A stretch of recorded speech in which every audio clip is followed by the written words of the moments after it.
Good morning student. स्वागत है आप सभी का अपना यूट्यूब चैनल संतोष मैथमेटिक्स सेंटर पहाड़पुर में।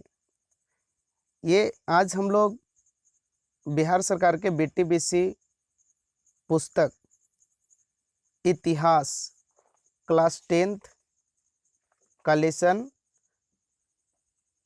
का जो कुछ पार्ट बचा हुआ है, यानी कि आज पार्ट 3 का हम लोग अध्ययन करने जा रहे हैं।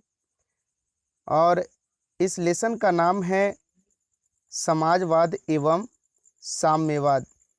इस लेसन का नाम है समाजवाद एवं साम्यवाद। आइए आप सभी का स्वागत है संतोष मैथमेटिक्स सेंटर पहाड़पुर में। आज हम लोग इसमें पढ़ेंगे नवंबर 1917 की जो बोल्शेविक क्रांति हुई थी, और इस नवंबर 1917 की बोल्शेविक क्रांति के कारण क्या, आखिर कारण क्या था। इस क्रांति को होने का तो कोई कारण होगा ना, बिना कारण के कोई क्रांति नहीं हो सकता है। इसलिए इस क्रांति को होने में कौन सी प्रमुख कारण थे, इसको हम लोग जानने का क्या करते हैं, प्रयास करते हैं। आइए उसके बाद में यहाँ पे देखिए, नवंबर 1917 की बोल्शेविक क्रांति के निम्नलिखित कारण थे, जिसमें पहला था जार की निरंकुशता एवं अयोग्य शासन। जार की निरंकुशता एवं अयोग्य शासन, इसका मतलब आप थोड़ा बहुत समझ सकते हैं कि जार की निरंकुशता मतलब वो बड़ा ही कठोर भावना का व्यक्ति था और उसको शासन सही से चलाने भी नहीं आ रहा था। मतलब राजा तो बन गया था, लेकिन देश चलाने लायक सही राजा नहीं था। विस्तार से इसको जानने का प्रयास करते हैं। कह रहा है कि 1917 के पूर्व, 1917 के पूर्व रूस में रोमनो राजवंश का शासन था। 1917 के पहले रूस में कौन सा वंश का शासन था? तो रोम ध्यान रखना, रोमनो वंश का क्या था? शासन था। इस समय रूस के सम्राट को जार कहा जाता था, ध्यान रखिएगा। और जब जब रोमनोव के शासन, राजवंश का शासन था, तो उस समय रूस के सम्राट को क्या बोला जाता था? जार बोला जाता था। सम्राट को जार बोला जाता था, है ना। यानी कि कह सकते हैं कि जार का मतलब अर्थ निकल सकता है सम्राट ही निकल सकता, और सम्राट का मतलब होता है राजा। रूस में एक कठोर राजनीतिक संरचना स्थापित थी। 19वीं सदी के मध्य तक यूरोप की राजनीतिक संरचना परिवर्तित हो चुकी थी तथा राजतंत्र की शक्ति सीमित की जा चुकी थी, परंतु रूसी राजतंत्र अपना विशेषाधिकार छोड़ने के लिए तैयार नहीं था। जार निकोलस द्वितीय, जिसके शासनकाल में क्रांति हुई, राजा के दैवी अधिकारों में विश्वास रखता था। उसे आम लोगों की सुख दुख की कतई चिंता नहीं थी। जार ने जो अफसरशाही बनाई थी वह अस्थिर, जड़ और अकुशल थी। नियुक्ति का आधार योग्यता नहीं थी, अतः गलत सलाहकारों के कारण जार की स्वेच्छाचारिता बढ़ती गई और जनता की स्थिति बद से क्या हो गई? बदतर होती गई। देखिए, बहुत अच्छे तरीके से समझने का कारण है कि नवंबर 1917 की क्रांति आखिर हुआ क्यों। तो इसमें सबसे पहला था कि जार की निरंकुशता एवं शासन। तो जार जो था, वो जो राजा था, उसे राज्य चलाने के लायक उसके पास में किसी भी प्रकार का सही तरीके से ज्ञान नहीं था, जिसके वजह से राज्य को संचालित करने में राजा पिछड़ जाते थे और जनता की स्थिति बद से बदतर होती गई। अब उसके बाद में दूसरा है, ध्यान रखिएगा, दूसरा पॉइंट जो है वो है कृषकों की दयनीय स्थिति। ध्यान रखिए, कृषकों की दयनीय कृषकों की दयनीय स्थिति, कृषकों की दयनीय स्थिति। अब देखिए इसमें रूस में जनसंख्या का बहुसंख्यक भाग कृषक ही थे। कहने का मतलब हो रहा है कि रूस में जो ना जनसंख्या जितना था उसका सबसे ज्यादा भाग क्या थे, कृषक थे। कृषक अर्थात कृषि करने वाले लोग कृषक थे, अर्थात इसका मतलब कि क्या करने वाले लोग थे, वो कृषि करने वाले थे। परंतु उसकी स्थिति अत्यंत दयनीय थी, परंतु उसका स्थिति क्या था, अत्यंत दयनीय था। और 1861 में जार अलेक्जेंडर द्वितीय के द्वारा, ध्यान दीजिए 1861 में jar Alexander Alexander jar Alexander द्वितीय जार अलेक्जेंडर द्वितीय के द्वारा कृषि दासता समाप्त कर दी गई थी। परंतु इससे किसानों की स्थिति में कोई सुधार नहीं हुआ था। इनके खेत बहुत छोटे छोटे थे जिन पर वे पुराने ढंग से खेती करते थे। उनके पास पूंजी का भी अभाव था तथा करों के बोझ से वे दबे हुए थे। ऐसे में किसानों के पास क्रांति के सिवाय कोई चारा नहीं था। किसान अब क्या कर सकता है भाई, उसके पास में वो कर्ज से दबा हुआ है। अब वो अंतिम उसका एक ही उपाय बच रहा है कि क्रांति करना। और देखिए इसका यही क्रांति का निष्कर्ष निकलता है कि नवंबर 1917 की क्रांति, ध्यान रखना 1917 की क्रांति, नवंबर 1917 की क्रांति। तीसरा स्थिति जो था, तीसरा पॉइंट जो रूस की क्रांति का होने का जो पॉइंट था वो तीसरा नंबर था मजदूरों की दयनीय स्थिति। मजदूरों की दयनीय स्थिति, मजदूरों की दयनीय स्थिति। अब देखिए इसमें मजदूरों की दयनीय स्थिति में कह रूस में मजदूरों की स्थिति अत्यंत दयनीय थी। उन्हें अधिक काम करना पड़ता था परंतु उनकी मजदूरी काफी कम थी। उनके साथ दुर्व्यवहार किया जाता था। किसके साथ दुर्व्यवहार किया जाता था? मजदूरों के साथ दुर्व्यवहार किया जाता था। अतः वे अपनी स्थिति से संतुष्ट नहीं थे। मजदूरों को कोई राजनैतिक अधिकार नहीं थे।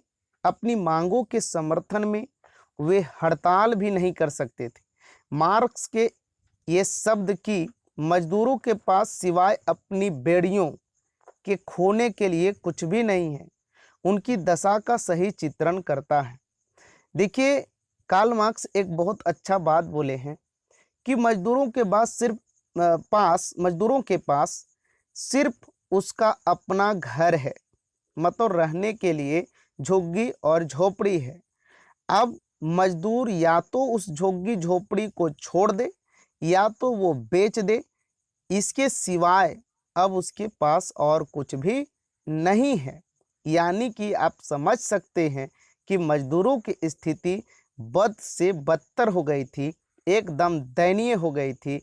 यही कारण था कि मजदूर भी अब क्या करना चाहते थे, क्रांति करना चाहते थे। यानी कि वे भी मजदूरों की दयनीय स्थिति होने की वजह से मजदूर भी, ध्यान रखिए, मजदूर भी नवंबर 1917 की क्रांति में भाग लेने के लिए क्या हो गए, तैयार हो गए। अब देखिए उसके बाद में है चौथा नंबर पॉइंट है औद्योगिकरण की समस्या।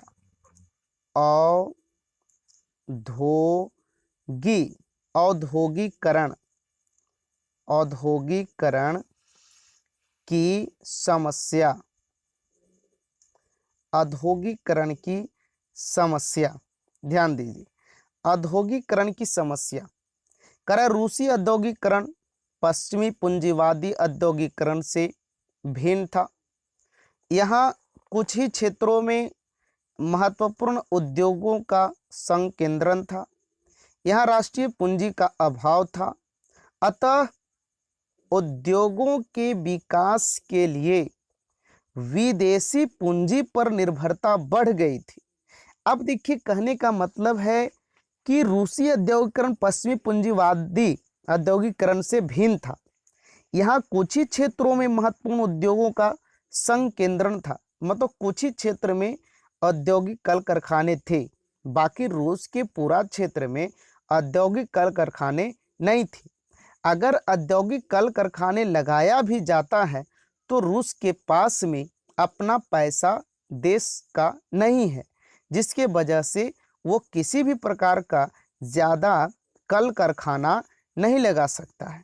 तो क्या होता, औद्योगिकरण को विकसित करने के लिए इसके लिए क्या करना चाहिए, तो रूस के लोगों को लगा कि हमें विदेशी पूंजीपति को बढ़ाना चाहिए, लेकिन विदेशी पूंजीपति आर्थिक शोषण को बढ़ावा दे रहे थे, अतः चारों ओर असंतोष व्याप्त था।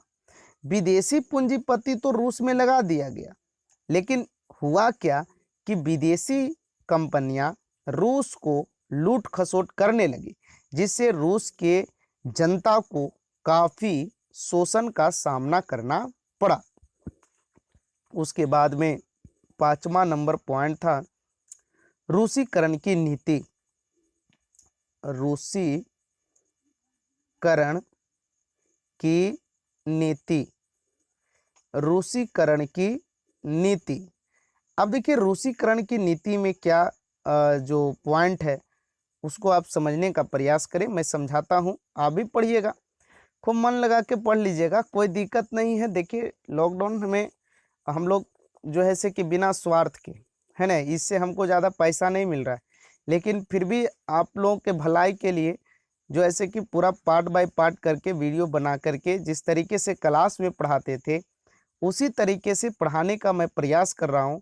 बहुत ही मेहनत करने के बाद एक वीडियो को बनाया जाता है, इसलिए आप लोग सही तरीके से ईमानदारी से पढ़ लीजिएगा और किताब को भी देख लीजिएगा। उसके बाद में जब क्वेश्चन आंसर कराने की बारी आएगी तो मैं क्वेश्चन आंसर भी उसका वीडियो बना करके, है ना, PDF फाइल भी बना करके आपके पास तक मैं पहुंचाने का प्रयास करूंगा। अब डिस्क्रिप्शन बॉक्स में भी आपका PDF का लिंक इसमें अपलोड कर दूंगा, और उसके बाद में आप उसे चाहे तो डाउनलोड कर सकते हैं, अपने मोबाइल से प्रिंट आउट भी निकलवा सकते हैं, कोई दिक्कत नहीं होगा। आइए रूसीकरण की नीति के बारे में हम लोग जानते हैं।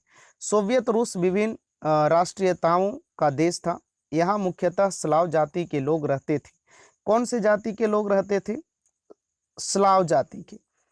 स्लाव जाति के लोग, देखिए, स्लाव जाति के लोग रहा करते थे। इनके अतिरिक्त फिन, देखिए, स्लाव के अतिरिक्त जो थे वो फिन, है ना, फिन,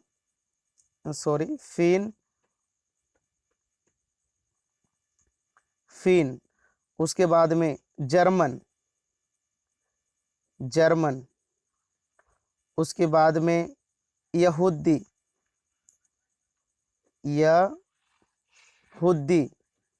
ध्यान रखिए,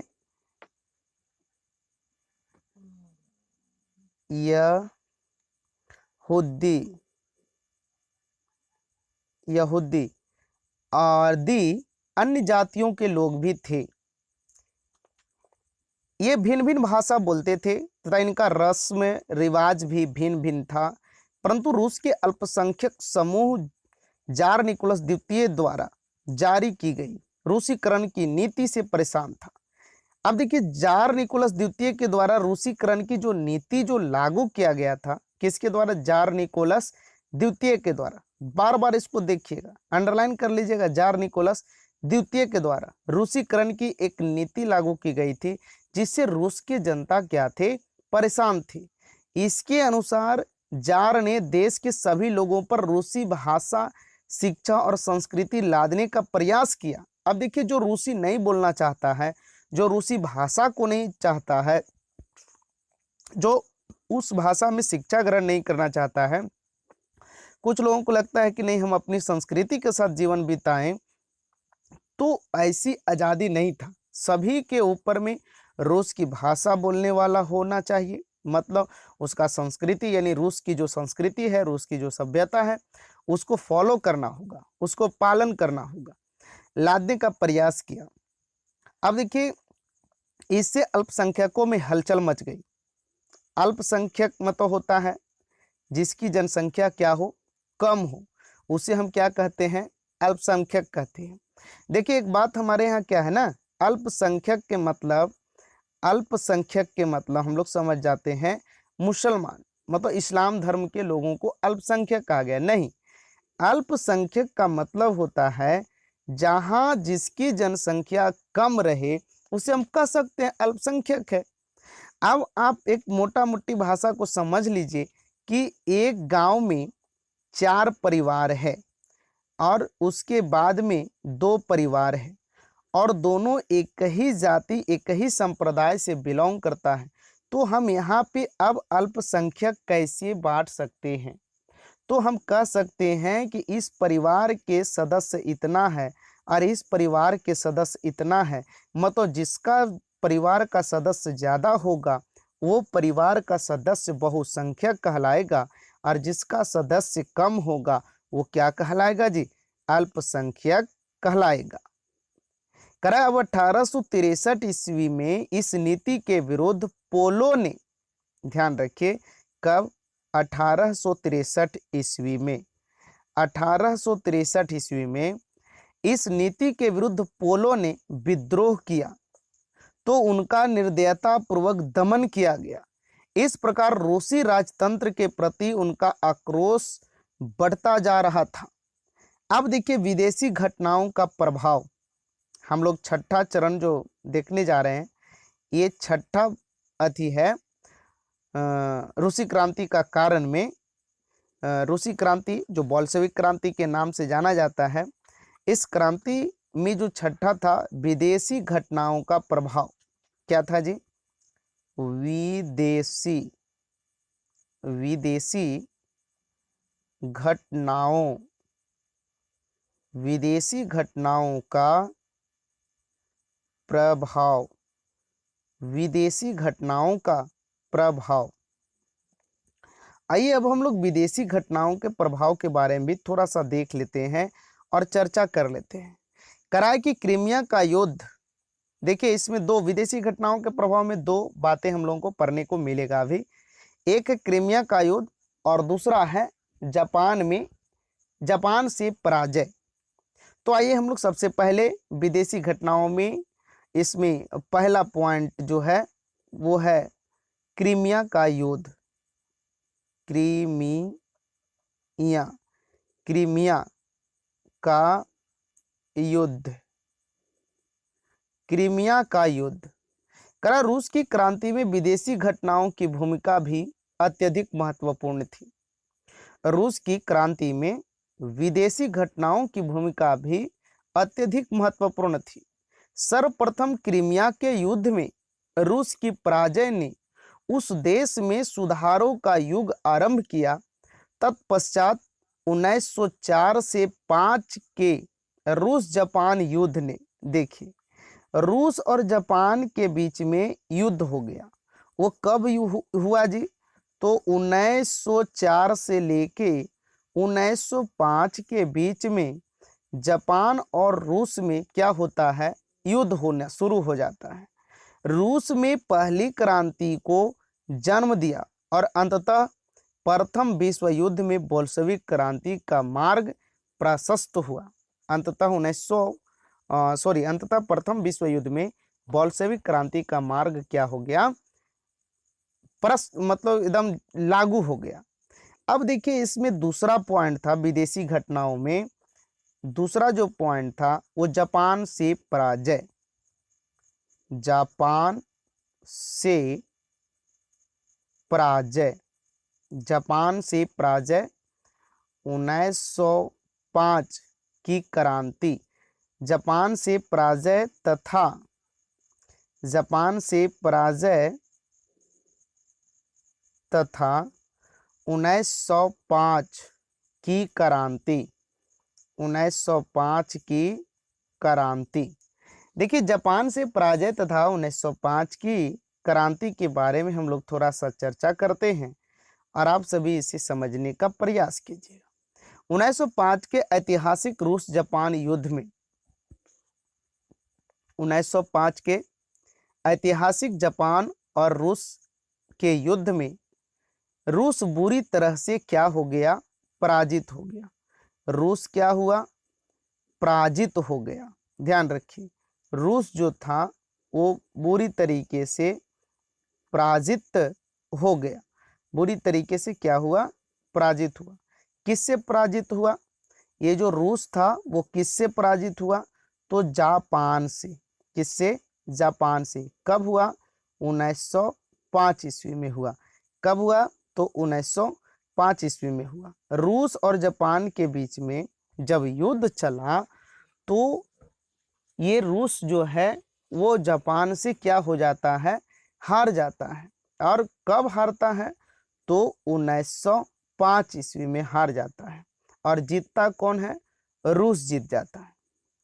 अब देखिए, इससे पूर्व निरंकुश जारशाही विभिन्न मोर्चों पर अपनी विफलताओं को रूसी जनता से छिपाती रही, लेकिन उसके लिए सुदूर पूर्व की पराजय को जनता से छिपाना मुश्किल था। बचे खुचे फटे हाल सैनिक जब वापस लौटे तो सारा देश स्तब्ध था। देखिए, जब कुछ कुछ रूस के सैनिक बेटा जब वो बच गया, जब वो फटेहाल स्थिति में आ गया, अपने आप को कमजोर स्थिति में आ गया, है ना, तब जो है से वो देश लौटने लगा। महानता का भ्रम टूट चुका था। रूस एशिया के छोटे से देश से पराजित हुआ था। देखिए, जापान एशिया का देश था ना, एशिया महादेश का देश था जापान।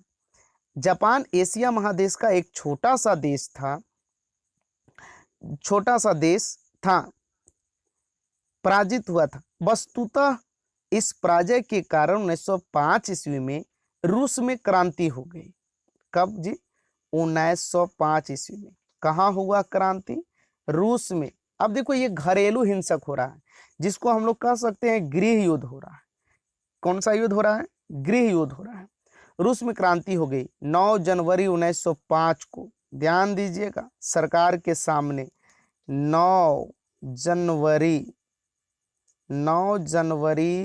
1905 को 9 जनवरी 1905 को लोगों का समूह, ध्यान दीजिएगा, 9 जनवरी 1905 को लोगों का समूह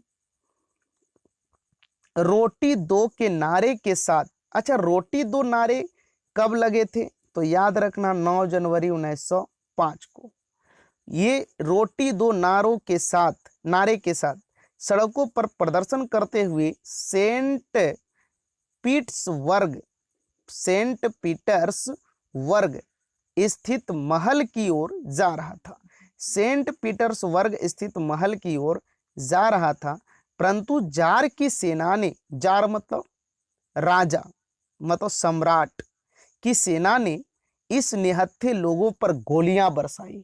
देखिए, ये हमारा भारत से एकदम मिलता जुलता बात स्पष्ट रूप से निकलता है कि जिस प्रकार से जनरल ओडायर ने जालियांवाला बाग में निहत्थे लोगों के ऊपर गोलियां बरसाई थी, उसी तरीके से यहाँ पे रूस में रूस के जार ने, अर्थात रूस के सम्राट ने, जब लोग नारा लगा रहे थे कि रोटी दो, मुझे रोटी दो। आप सुने हैं ना कि जीवन की मूलभूत कुछ आवश्यकताएं होती है, जिसमें सबसे पहला है रोटी, कपड़ा और मकान। उसके बाद में शिक्षा से बनेगा देश महान। ये बार बार आप लोगों को मैं क्लास में भी समझाता था कि रोटी, कपड़ा और मकान, शिक्षा से बनेगा देश महान। मेरे प्यारे मित्रों, रोटी चाहिए, कपड़ा चाहिए और मकान चाहिए। उसके बाद में हमें शिक्षा भी चाहिए। और इन तमाम चीज़ों को लेने के लिए जब रूस की जनता खास करके सबसे पहले तो रोटी की मांग कर रहे थे, लेकिन रोटी उसको सही तरीके से मिलता नहीं है ना, और बल्कि उन निहत्थे लोगों पर वहाँ की राजा, रूस के राजा ने गोलियां बरसाई। हजारों लोग मारे गए। इसलिए 22 जनवरी यानी पुराने कैलेंडर में कहें तो 9 जनवरी 1905 को खूनी रविवार यानी लाल रविवार के नाम से जाना जाता है। अब देखिए, खूनी रविवार कहाँ हुआ? तो रूस में हुआ। अब ये खूनी रविवार किसके द्वारा कराया गया? तो रूस के सम्राट के द्वारा निहत्थे लोगों के ऊपर गोलियां बरसाई गई, जिससे लगभग हजारों लोगों की घटना स्थल पर ही मौत हो गया। अब देखिए, लाल रविवार के नाम से जाना जाता है। इस नरसंहार की खबर सुनकर पूरे रूस में सनसनी फैल गई। इस क्रांति में किसानों की व्यापक भागीदारी हुई। अंत में सरकार झुक गई तथा 1905, ध्यान रखिएगा, तथा 1905 ईस्वी में प्रतिनिधात्मकता संस्था ड्यूमा, प्रतिनिधात्मक संस्था ड्यूमा मतलब जो प्रतिनिधित्व करता था, जिसका नाम था ड्यूमा, जिसका नाम क्या था? ड्यूमा का गठन हुआ। परंतु 1906 ईस्वी में जैसे ही परंतु 1906 ईस्वी में जैसे ही क्रांति की शक्ति कमजोर हुई, रूसी राजतंत्र ने ड्यूमा के कुछ अधिकार छीन लिए। यद्यपि 1905 की क्रांति विफल रही। यद्यपि, ध्यान रखना, यद्यपि 1905 की क्रांति, यद्यपि 1905 की क्रांति क्या रही? विफल रही। विफल रही मतलब सफल नहीं हो पाया। रूसी राजतंत्र ने ड्यूमा के कुछ अधिकार छीन लिए। यद्यपि 1905 की क्रांति विफल रही, परंतु भीतर ही भीतर आग सुलगती रही, जो 1917 ईस्वी में एक महान क्रांति के रूप में प्रकट हुई। आप देखिए, सीधा सीधी बात समझ लीजिए, हमारा भारत से यह भी मिलता जुलता नजर आ रहा है कि जब हिंदुस्तान के अंदर में 10 मई, देखिए ये हिंदुस्तान की बात कर रहा हूं, जब हिंदुस्तान के अंदर में 10 मई 1857 को, ध्यान रखिए, मंगल पांडे के द्वारा ये क्रांति शुरू की जाती है बैरकपुर की छवनी से, उत्तर प्रदेश के बैरकपुर की छवनी से। इस क्रांति का दौर जो शुरू हुआ वो देश की आजादी तक इसका आग जलता रहा और लोगों के बीच में इसकी जो भावना प्रकट होती रही। आइए अब उसके बाद में अब हम लोग चलते हैं, करा कि आग सुलगती रही, जो 1917 ईस्वी के एक महान क्रांति के रूप में उभर कर सामने आया। अब देखिए, ये जो आग सुलग रहा था, ध्यान रखिएगा, ये जो आग क्या हो रहा था? सुलग रहा था। कौन सा आग सुलग रहा था? रूसी क्रांति का आग सुलग रहा था। और इस क्रांति ने एक बड़ा रूप धारण कर लिया, जिसका नाम पड़ा क्या? रूसी क्रांति। अब 7वां पॉइंट था रूस में मार्क्सवाद का प्रभाव तथा बुद्धिजीवियों का योगदान। 7वां जो पॉइंट था वो रूस, ध्यान रखिएगा, रूस में मार्क्सवाद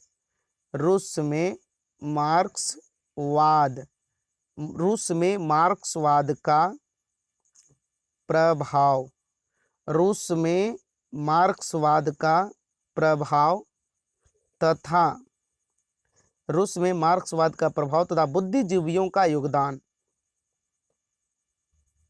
बुद्धिजीवियों का योगदान, बुद्धिजीवियों का योगदान।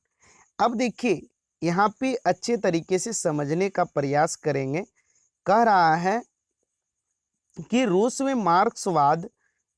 मार्क्सवाद का प्रभाव तथा बुद्धिजीवियों का योगदान। करा रूस की क्रांति से पूर्व एक वैचारिक क्रांति भी देखी जा सकती थी, मतलब एक विचार लगाया जा सकता है। लियो टॉलस्टॉय रचना वार एंड पीस। अब देखिए, एक क्वेश्चन आएगा कि वार एंड पीस के लेखक कौन है? तो लियो टॉलस्टॉय। बार बार परीक्षा में क्वेश्चन पूछता है। लियो टॉलस्टॉय, दस्तोवस्की, तुर्गनेव जैसे चिंतक, दोस्तोवस्की, तुर्गनेव जैसे चिंतक इस नए विचार को प्रोत्साहन दे रहे थे।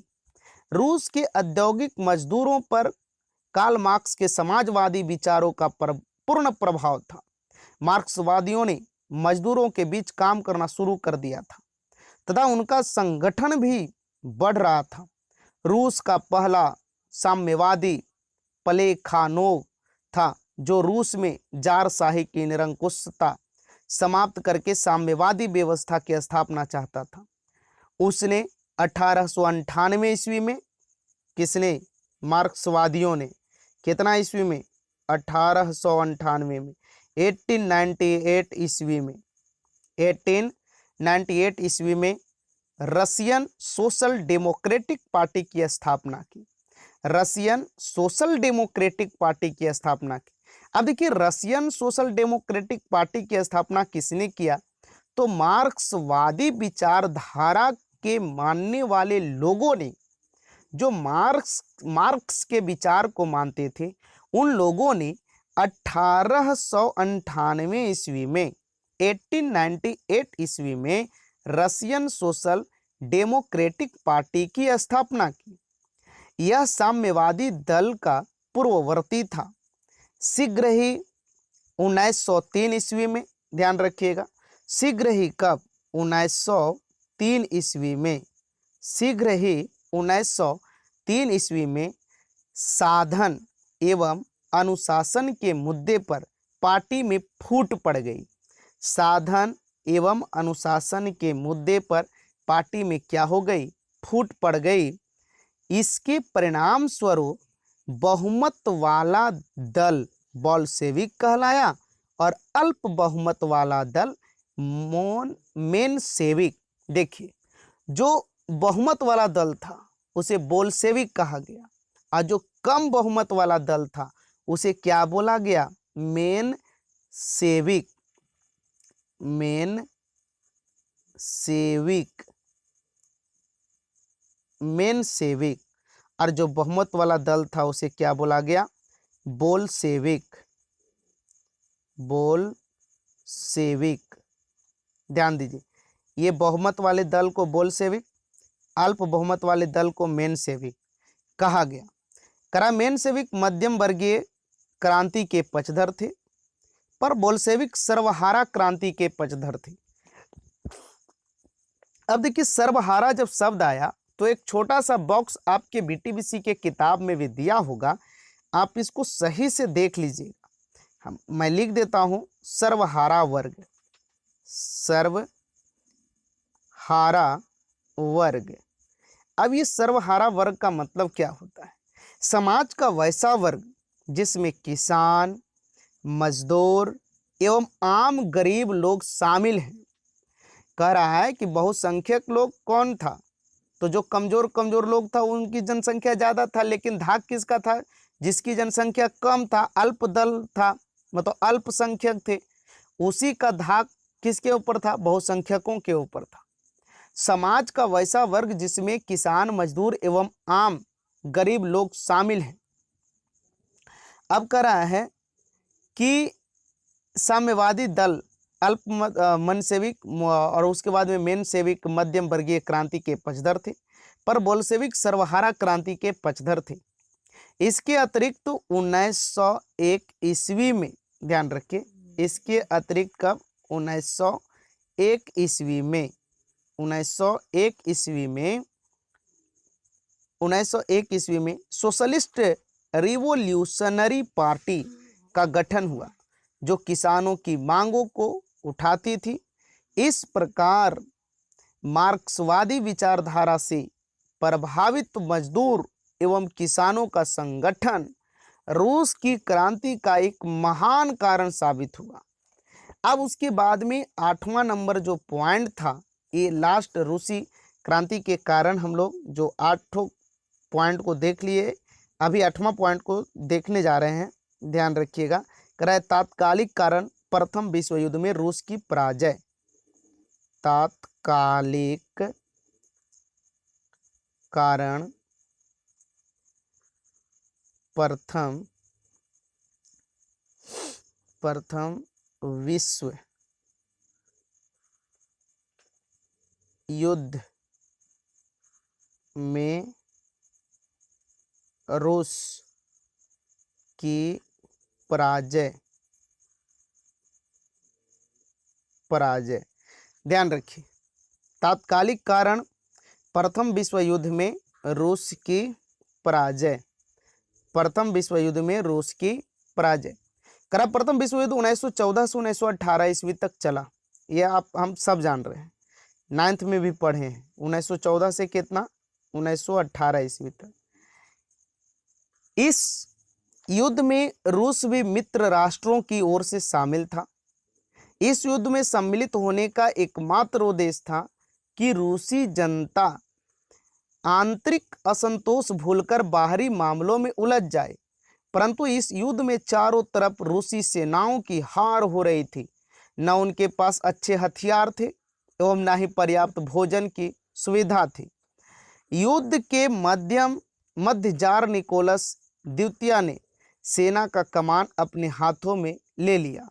परिणाम स्वरूप दरबार खाली हो गया तथा उसकी अनुपस्थिति में जरीना, जिसको कहा जाता था जार निकोलस द्वितीय की पत्नी, अब देखिए जरीना, यहाँ पे एक शब्द आया जरीना, जरीना, ये जरीना जो थी वो किसकी पत्नी थी, तो जार निकोलस द्वितीय की पत्नी थी।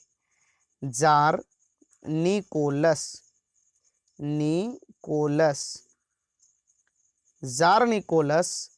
द्वितीय की पत्नी, जार निकोलस द्वितीय की पत्नी थी। कौन, जरीना।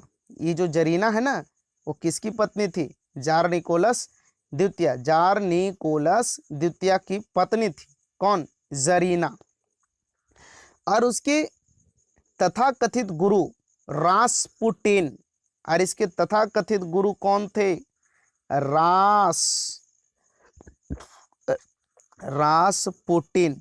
रासपुटिन। गुरु कौन थे, रासपुटिन, जो क्या थे, पादरी। देखिए ईसाई धर्म के अनुसार पादरी।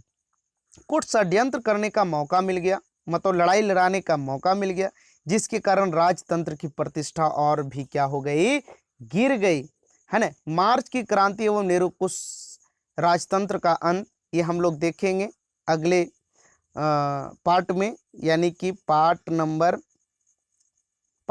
4 में हम लोग चर्चा करेंगे।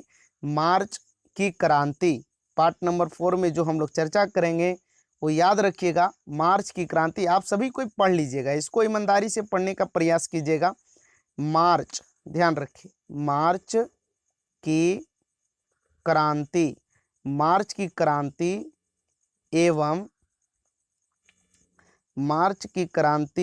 एवं निरंकुश राजतंत्र का अंत। निरंकुश राजतंत्र